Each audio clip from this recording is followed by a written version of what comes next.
శాంతమ్మా, శాంతమ్మా, రాక బాగున్నావా?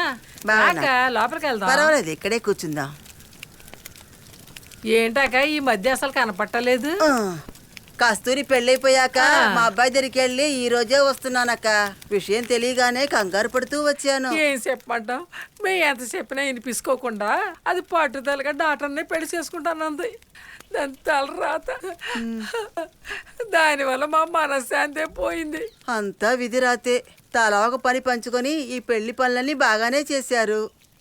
కాలపారని ఆరకం ముందే తన జీవితం ఇలా అయిపోయింది అంటే నీ కొడుకు మురళి దగ్గరుండి అన్నీ చేశాడు.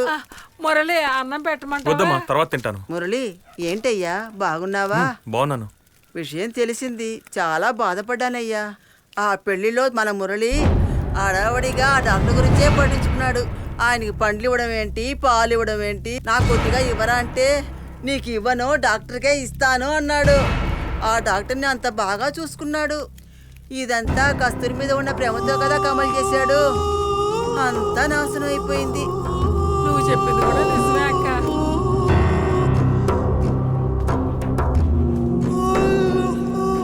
అన్నా రారా, బామ్మతో రమ్మని చెప్పాను. అవును, నేనే పిలవమని చెప్పాను. ఏంట్రా కమలిది? నువ్వు ఒక పక్క, కస్తూరి ఒక పక్క బాధపడుతూ కూర్చుంటే ఏంట్రా అర్థం? నేను ఒక నిర్ణయానికి వచ్చాను. ఇక కస్తూరిని ఒంటరిగా ఉండవదలుచుకోలేదురా. నేను తను పెళ్లి చేసుకోవాలనుకుంటున్నాను. తనేరా నా భార్య. దీన్ని ఎవ్వరూ మార్చలేరు. తనని సంతోషంగా చూసుకోవడం కంటే నా జీవితంలో ఇంకేం కావాలరా? శ్రీనుతోనూ దేవితోనూ మాట్లాడేశాను రా.